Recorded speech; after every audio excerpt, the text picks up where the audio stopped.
일단 배경은 현재고요. 이즘이라는 어느 여성이 어둑한 저녁 바닷가 근처 공터에 위치한 한적한 숲길을 친구 유지와 함께 걸어 올라가고 있습니다. 유지는 예전에 아르바이트 하던 곳에서 알게 된 친구인데 갑자기 찾아와서는 오늘 밤 야시가 열리니 같이 가지 않겠냐 물어온 거였어요.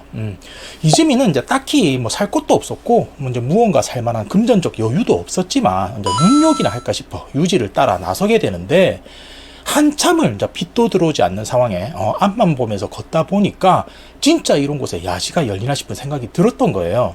그래서 유지에게 누가 이런 곳에서 야시가 열린다고 알려준 거야? 라고 묻는데, 유지는 학교 박쥐가 알려줬다면서 예전에도 한번 가봤는데 이번에도 분명 열릴 거야 라는 대답을 해요.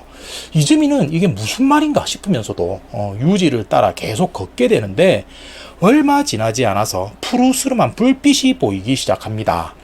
헌데 입구에 들어선 이즈미는 순간 숨이 턱하고 막히는 게, 기모노를 차려입은 너구리가 물건을 팔고 있고 주변 나무들 사이로 도깨비 물이 둥둥 떠다니고 있었어요. 분명 귀귀한 모습이긴 했지만 두려움보단 호기심이 컸던 이즈미는 유지의 손을 끌어당기며 이제 야시를 구경하기 시작하는데, 그렇게 막 야시를 구경하다가 도검이 쭉 진열된 가게 앞을 지나가게 됩니다. 그때 이제 주인인 외눈박이 고릴라가 유지를 불러 세우더니, 어이 거기 젊은 양반, 이걸 한번 뽑아보지 않겠나 하면서 바위에 박혀있는 검을 가볍게 발로 툭 하고 차는 거예요.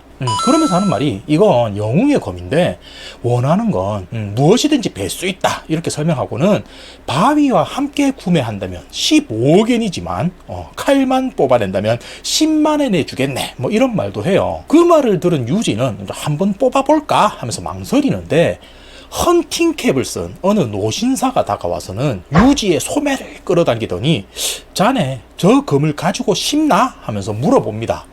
노신사는 말하기를, 저 검은 진짜 무엇이든 뵐 수 있는 검은 맞지만 저 검을 팔고 있는 고릴라는 야쿠자라면서, 만약 자네가 저 검을 뽑기라도 한다면 10만원에 떠넘기려 할 거고, 사지 않는다고 하면 상품 가치가 떨어졌다면서 변상을 요구할 걸세 라고 이야기를 해요. 그 말을 들은 유지는, 그렇게 대단한 검이면 10만원이면 싼 거 아닙니까? 라고 말하는데, 노신사가 검이란 건 결국 누군가를 죽이기 위해 존재하는 거라면서, 저 검은 나에게 필요한 거니 기회를 양보해달라 말을 해요. 유지는 그제서야 자신은 저 검이 필요하지 않다고 느끼게 되고, 이즈미와 도검 가게를 벗어나 다시 야시를 돌아다니게 됩니다. 그렇게 한참을 구경하던 이즈미는 슬슬 돌아가야 하지 않을까라고 유지에게 말을 하는데, 유지가 대답하기를, 사실 아까부터 나가는 길을 찾고 있는데 어딘지 모르겠네 라고 말을 해요. 그리고 잠시만이라면서 맞은편에 있는 가게로 들어가더니, 이곳을 나가려고 하는데 어디로 가야 하죠? 라고 물어봅니다. 가게 안에는 머리카락 대신에 풀이 자라고 있는 소녀가 있었는데, 유지가 하는 말을 듣더니, 여기 규칙을 모르시는군요. 이곳은 물건을 사지 않으면 나갈 수가 없어요 라고 말을 해요. 황당한 말을 듣게 된 두 사람은 계속 걷다 보면 결국 출구가 나올 거야 생각하며 걷게 되는데, 가게는 끝없이 이어졌고 몇 번이고 다른 이들에게 나가는 방법을 물어봤지만 늘 물건을 사야 한다는 대답뿐이었어요. 결국 두 사람은 걷다 지쳐 길가 모퉁이에 있는 벤치에서 쉬게 되는데, 이즈미가 유지에게 예전에 한번 와봤다고 했잖아, 그때는 어떻게 나가게 된 거야? 라고 물어요. 그리고 이제 유지의 이야기가 시작하는데, 어릴 적 유지는 동생과 함께 신사에서 벌어지는 축제에 놀러 갔다가 숲속에서 푸르스름한 빛을 보게 되었다 이야기를 해요. 이즈미는 혹시 그곳이 야시였니? 라고 묻는데, 유지는 고개를 끄덕입니다. 그때도 지금처럼 구경을 하고 돌아다녔지만 어린아이 용돈으로 살 수 있는 건 없었다고 이야기를 해요. 그렇게 한참을 동생과 함께 돌아다닌 어린 유지는 어느 가게 앞에서 발이 멈추게 되는데, 그곳에선 야구 선수의 그릇을 팔고 있었어요. 이름이 이제 그릇이라고 해서 뭐 어떤 형태가 있는 건 아니고 야구를 잘하게 되는 뭐 재능을 팔고 있었던 건데, 유지는 그 물건이 너무나도 가지고 싶었다 이야기를 합니다. 그렇게 한참을 넋이 나간 듯 유지는 서 있는데, 가게 주인도 눈치를 챘는지 다가와 이런 말을 하는 것이, 꼬마야, 이곳을 벗어나려면 무엇이든 사야 해. 만약 돈이 없으면 같이 온 꼬마를 두고 가도 돼. 그 말에 유지는 정신이 번쩍 들어 가게 안을 들여다보는데 인형처럼 세워진 아이들이 초점 없는 눈빛으로 진열되어 있었어요. 한마디로 가게 주인은 아이들을 팔고 있는 납치업자였던 겁니다. 여기까지 들은 이즈미는 그럼 넌 이곳을 벗어나려면 물건을 사야 한다는 사실을 알고 있었니? 그래서 동생을 팔고 빠져나온 거야? 라고 말하는데 유지는 잠시 잠자코 있더니 그 그릇이 너무나도 탐이 났다 이야기를 해요. 그래서 결국 동생을 설득시키게 되는데 내가 이곳을 나간 후 부모님과 경찰을 불러 널 찾으러 올게 잠시만 있어줘 라고 이야기를 했던 거죠. 그 말을 들은 동생은 대꾸 없이 울고만 있었는데 이후 유지가 정신을 차려보니 자신은 방에서 깨어났다 이야기를 합니다. 헌데 이 이유가 중요한데 유지가 동생 방으로 가보니까 그곳은 아빠의 서재로 바뀌어져 있었고 부모님은 물론 아무도 동생의 존재를 알고 있지 않았어요. 마치 처음부터 존재하지 않았던 사람처럼. 그 일이 있은 후 유지는 거짓말처럼 야구를 잘하게 되었고 학교에서는 에이스 소리를 듣는 위치까지 올라가게 되는데 가슴속 한켠엔 동생이 사라졌다는 죄책감이 남아있었고 이내 야구에 대한 흥미 또한 잃어버리고 말아요. 그럼에도 유지에게는 이상한 능력 같은 게 남아있게 되는데 어딘가에서 야시가 열리면 그것을 감지할 수 있게 되었다 하는 거였습니다. 그러니까 비가 오기 전에 공기가 습해지듯이 어딘가 야시가 열릴 것 같으면 그런 징조가 느껴진다 이런 건데 이번에는 박쥐가 날라와서 야시가 열리는 위치를 알려줬다라고 하는 거였어요. 유지의 말을 듣고 있던 이즈미는 그럼 넌 이곳에 왜 온 거야? 무엇을 살려고 하는 건데? 라고 묻게 되는데 순간 옆에서 오, 두 사람 또 만났군 하는 목소리가 끼어듭니다. 그건 아까 그 도검집에서 만난 노신사였는데 손에는 칼집 없는 칼을 들고 있었어요. 그러니까 아까 그 바위에 꼽혀있던 칼을 결국 산 거죠. 이즈미는 귀인이라도 만난 듯이 집에 가고 싶은데 어떻게 해야 하나요? 라고 묻는데 노신사는 당연하다는 듯이 물건을 사야지 라고 대답을 합니다. 이때 잠자코 있던 유지가 입을 여는 게 혹시 어르신 납치업자가 어디 있는지 아시나요? 라고 말을 해요. 그 말에 노신사는 눈을 동그랗게 뜨더니 알고는 있는데 뭘 사려고? 라고 하자 유지는 주머니에서 한 뭉치의 돈을 꺼내 보여주며 말을 합니다. 72만엔 내 전 재산이에요. 사실 난 처음부터 이곳에 동생을 다시 사기 위해 온 거야 라고 이런 이야기를 하는 거였죠. 그렇게 해서 유지와 이즈미는 노신사의 도움을 받아서 가게로 향하게 됩니다. 유지는 납치업자를 만나고선 10년 전 야구선수 그릇과 바꾼 5살짜리 아이를 기억하냐 물어보는데 담배를 피우던 납치업자는 일그러진 웃음을 지어 보이더니 오히려 그 아이 이름이 뭐지? 하고 물어봐요. 근데 그 말을 들은 유지는 동생의 이름을 기억하지 못합니다. 그뿐 아니라 예전에 동생을 팔았다는 기억은 있는데 얼굴이며 특징이 아무것도 기억나지 않는 거예요.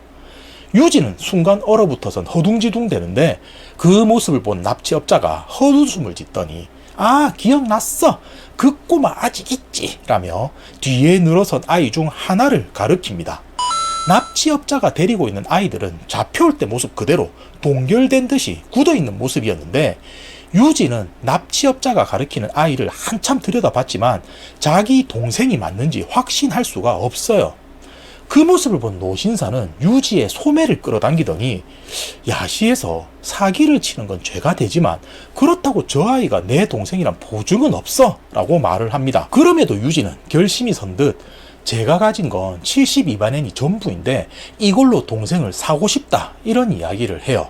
그 말을 들은 납치업자의 웃음이 차갑게 식는데 아니 진짜 여기 물건 사러 온 거 맞아?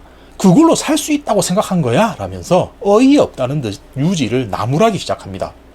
그러자 노신사가 10년 동안 팔리지 않았으면 앞으로도 팔릴 거란 보장이 없는데 그 돈에 그냥 팔지 그러냐? 하는데 납치업자는 완고한 태도로 최소 300만 원 받아야지 그 밑으론 어림도 없다 라고 말을 합니다. 그러자 유지가 단호한 어조로 그럼 72만 원에 사람 한 명 더 하는 건 어떻습니까? 라고 하더니 이즈미를 쳐다보며 미안해 라고 말을 해요. 자 이번엔 다시 이즈미의 시선인데 유지가 한 말에 이즈미는 깜짝 놀라고 말아요. 처음엔 유지가 예전에 동생에게 그랬던 것처럼 나를 팔고 동생을 살려고 하나 싶었는데 유지가 이즈미에게 하는 말이 네가 나를 팔고 내 동생을 사줘. 그리고 이곳을 나가라고 하는 거였어요. 그 말을 들은 노신사는 아니 그렇게 되면 넌 이곳을 벗어날 수가 없어 라고 말리는데, 유지는 예전부터 결심한 일이라면서 동생을 구하고 죽고 싶다라고 생각했는데 팔리는 것 좀 아무것도 아니다 이런 말을 하는 거죠. 이즈미는 저 아이가 네 동생이라는 보장도 없으니 다시 한번 생각해보라 이야기를 하는데, 유지는 이로써 한 아이를 구할 수 있고 너도 이곳을 벗어날 수 있으니 나는 만족한다 이런 말을 해요. 그제서야 이즈미는 자신은 아무것도 가진 게 없다는 걸 깨닫게 되는데, 집에서 나올 때부터 주머니에 돈은 2,000엔 뿐이었고 그 돈으로는 야시에서 아무것도 살 수가 없었어요. 이즈미가 유지를 팔지 못하면 영원히 이곳을 벗어날 수가 없는 거였고, 유지는 처음부터 이즈미의 손에 팔리기 위해 이곳으로 데려온 거였죠. 결국 그렇게 유지는 팔리게 되고 이즈미와 납치업자의 거래는 완료가 되는데, 노신사가 다시 한번 납치업자에게 물어봅니다. 저 아이가 정말 유지의 동생이 맞소? 그러자 납치업자가 싱긋 웃으며 당연한 소리라고 말을 하는데, 순간 찰커덩 하는 소리가 나더니 노신사가 들고 있던 칼로 납치업자의 목을 베어버립니다. 그리고 곧바로 이자가 사기를 쳤다, 신성한 시장에서 엉터리 상품을 팔았어 라고 외치는데, 머리를 잃은 납치업자의 목에선 피가 뿜어져 나왔고 그 모습을 본 이즈미는 정신을 잃고 말아요. 그리고 이제 시간이 흐르는데 이즈미는 작은 등대 앞에 앉아 있습니다. 하늘에는 이미 해가 떠 있고 시계를 확인해 보니 11시를 가리키고 있어요. 그러니까 이즈미는 이제 현실로 돌아온 거죠. 그때 곁으로 헌팅캡을 쓴 어느 남성이 다가오더니 그 아이는 동생이 아니었어 라고 말을 하는데, 그리고 동생의 이야기가 시작해요. 동생은 생각했습니다. 형이 나를 팔았다. 근데 언제까지 울고 있을 수만은 없다. 동생은 형의 모습이 보이지 않게 되자 냅다 뛰기 시작해요. 그리고 뒤쪽에서 지나던 우마차가 납치업자의 시야를 가리게 되는데, 그 순간을 놓치지 않고 아무 가게나 들어가서 숨게 됩니다. 점포를 지키던 노파는 동생에게 손님으로 온 거냐 묻는데, 가게 안으로 들어선 동생 눈에 간절히 필요한 무언가가 보여요. 그건 형태는 없었지만 자신이 진심으로 원한다는 것만은 알 수 있었는데, 노파는 그런 꼬마의 모습을 보더니 네 젊음이면 이것을 살 수 있다 라고 이야기를 합니다.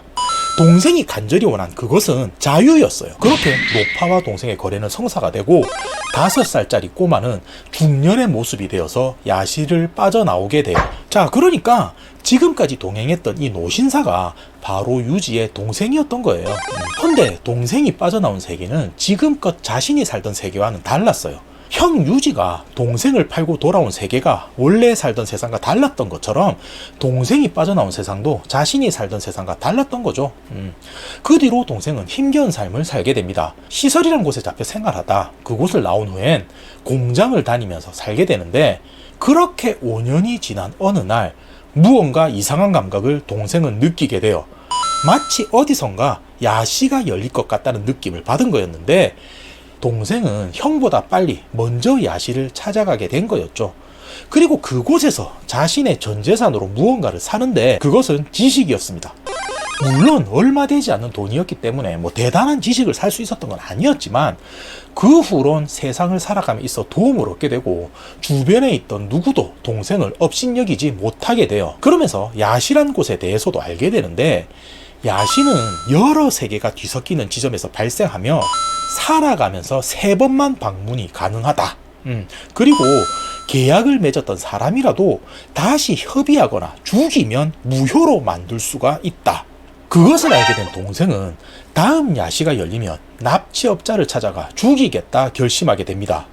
그리고 5년이 흘러 노신사가 된 동생은 또 한 번 야시를 찾아오게 된 거였죠. 자, 다시 이제 이즈미의 시점인데, 자신의 사연을 들려주는 동생에게 이즈미는 묻습니다. 유지를 보고 형인지는 언제 알았냐고. 그 말에 동생은 야시에서 인간을 보는 건 드문 일이라 이야기를 하며 보는 순간 바로 알 수 있었다 합니다. 그리고 이후 납치업자를 죽이기 위해서 무엇이든 될 수 있는 칼을 구매했던 거고, 형이 어떤 행동을 하는지 몰래 지켜보며 따라다녔는데, 만약에 예전에 자신에게 한 것 마냥 이즈미를 팔아버리려 했으면 그때는 형도 베어버릴 계획이었다, 이런 이야기도 해요. 마지막에 이즈미는 동생에게 물어봅니다. 유지는 아직 그곳에 있을까? 그러자 동생이 말하는 게, 납치업자와 거래를 한 건 이즈미 당신입니다. 형은 아무것도 사질 못했어요. 동생은 야실을 빠져나올 때 형의 손을 잡고 있었다 말하는데, 현실로 돌아와 보니 손에 쥐어진 건 형의 지갑뿐이었다면서 그 안엔 72만 엔이 들어있었다 말을 해요. 그 말에 이즈미는 더 이상 유지에 대해 물어볼 수가 없었고, 그렇게 두 사람은 헤어집니다. 이즈미는 어젯밤 걸었던 숲길을 다시 되돌아가며 생각을 해요. 어제 이곳을 같이 걸었던 사람이 누구였지? 이즈미는 분명 누군가와 이곳을 함께 올랐던 것 같은데 그게 누군지 기억나지 않는다면서 이렇게 소설은 끝이 나요. 근데 살아가면서 야실은 3번 갈 수 있다 했잖아요. 동생은 이제 3번의 기회가 끝났죠. 하지만 언젠가 이즈미에게 또 한 번 그런 기회가 있지 않을까 합니다.